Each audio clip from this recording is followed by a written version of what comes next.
Hello, bachcho. Let's read this question. The question says the first ionization potential of nitrogen and oxygen atoms are related as follows.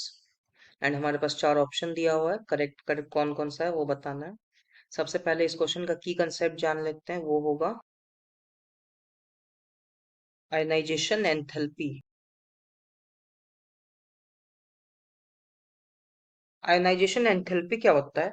ये एक minimum amount of energy होता है जो कि required होता है to remove loosely bounded electrons जो कि प्रेजेंट होता है आउटर मोस्ट शेल में.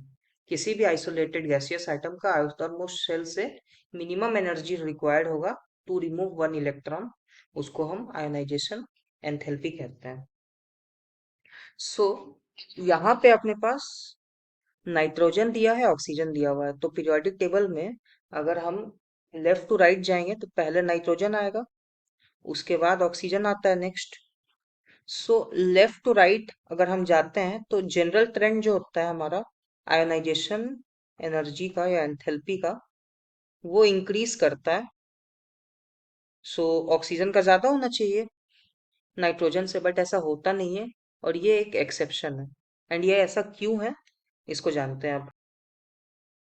यहाँ पे क्या होता है कि नाइट्रोजन का एटॉमिक नंबर 7 है और ऑक्सीजन का एटॉमिक नंबर 8 है, जिसके कारण इसका इलेक्ट्रॉनिक कॉन्फ़िगरेशन लिखते हैं सबसे पहले. तो 1s2, 2s2 और 2p3 ये आ जाएगा. यहाँ पे 1s2, 2s2 एंड 2p4 आ जाएगा. अब यहाँ से जो आउटर मोस्ट सेल है वो 2p सेल है.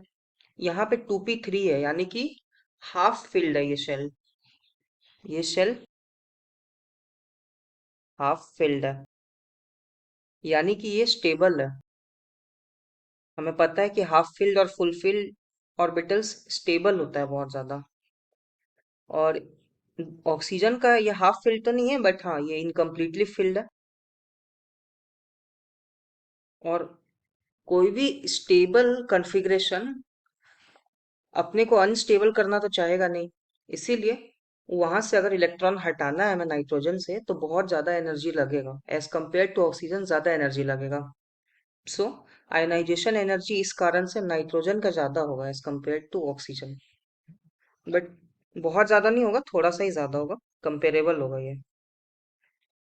सो ऑप्शंस में चेक करते हैं. Ionization of energy potential of oxygen is less than of nitrogen. हाँ करेक्ट है.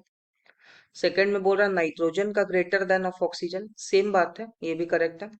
तीसरा में बोल रहा है कि दोनों ionization potential values are comparable. So हाँ, बहुत ज्यादा डिफरेंस नहीं आएगा, इसलिए कंपेरेबल है. एंड लास्ट में बोल रहा है कि difference between them is too large, जो कि ऐसा तो है नहीं, बहुत ज्यादा नहीं लार्ज है. सो देयरफॉर इस क्वेश्चन का करेक्ट आंसर है option A, B, C. Hope you understood it well and best of luck.